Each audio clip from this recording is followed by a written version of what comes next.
Who's going to bank $75,000 here? Oh, got a car around several of them. Kevin Harvick, this is the big one, boys. We have it here every year. Got a whole Looks like about 10 cars involved. Casey Kane, Tony Stewart, Carl Edwards. Michael. Dale Earnhardt Jr. went through the grass and might have missed it.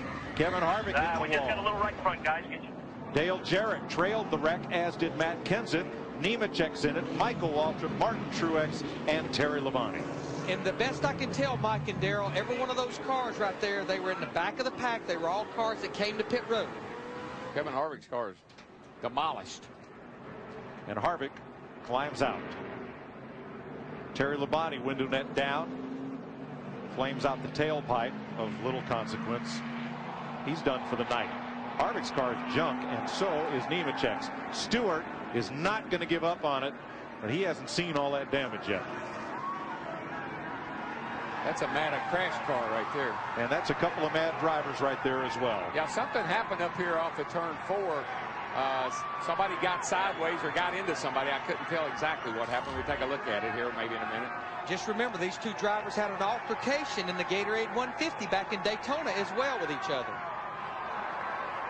Joe Nemechek and Kevin Harvick not pleased. This is always a race of great excitement, fever pitch, and that includes the temper and frustration level as well. High expectations. You come in here with high expectations, that creates big disappointments. The red flag is out, and the rule here under red flag conditions is different than your normal points race. Yes, these guys can work on their cars under red flag. Casey Kane limping down pit road. That took out just about everybody. Gordon. Well, Darrell, let's have a look. Yeah, you see, that doesn't look good right there. Red flag.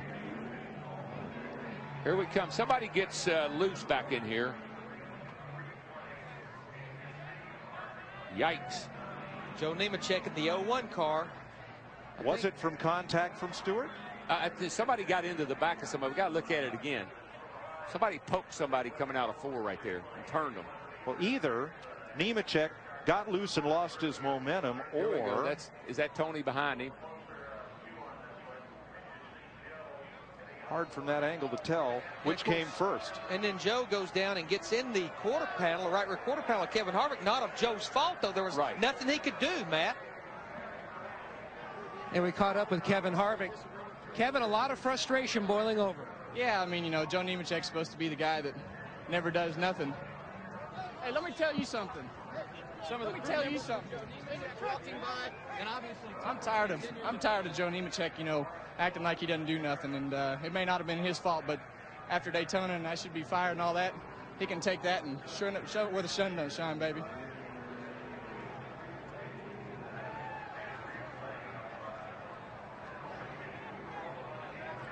Full moon Saturday night. And this was Harvick walking away from the car with a steely gaze toward Joe Nemechek as the accident unfolded. The replays thus far inconclusive as to whether Nemechek's car got loose and was hit by Stewart, or whether there was contact that precipitated the spin. But the result, 9 or so cars were pretty badly damaged. Pretty smart guys. They don't take their helmets off till they get through kind of growling at each other.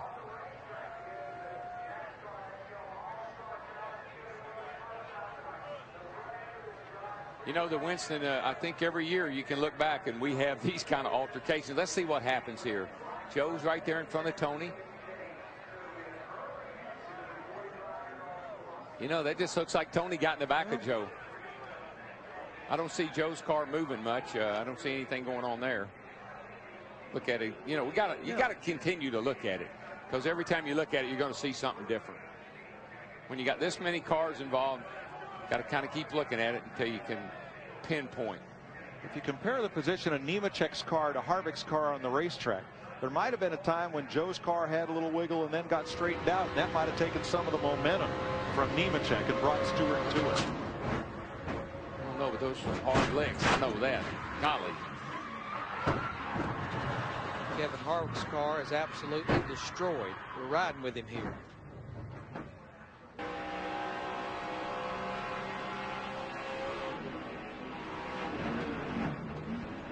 Well, there's only three people that really know what happened. That's Kevin Harvick, Joe Nemechek, and Tony Stewart. Matt's caught up with Tony. Tony has climbed from his race car. What happened, Smoke? I don't know. Come off a 4 and got straight there, and somehow got in the back of the 01. I didn't speed up, so I don't know what happened. I don't know if he got loose or something or what. He was having problems after he came out from the pit stop before, but it's a shame. This is the car I wanted to bring back next week, so I don't know. Knew something was like it's going to happen. Bad thing is I'm not so sure I didn't cause it tonight, but I don't honestly know. I mean, I don't know why I run into him when we come off the corner with the same speed, and then all of a sudden I run into him. I don't know how that happens.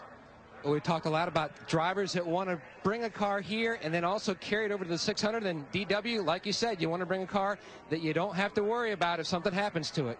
Yeah, and it never fails. I've done it myself. I say, okay, I'm going to run this car tonight, and I want to save it for next week because it's such a great car, and it'll get torn up every time.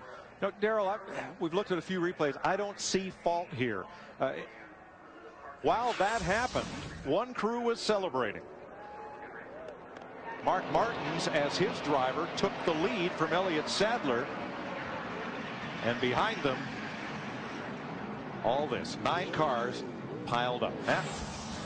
Caught up with Michael Waltrip now. The whole right side of your car is destroyed. What did it look like through your windshield, Michael? It looked like I was going to get the whole right side of my car destroyed. I mean, it happened. There wasn't anywhere whatsoever to go. Usually I do pretty good when it's which way is my hat turned? I can throw right now.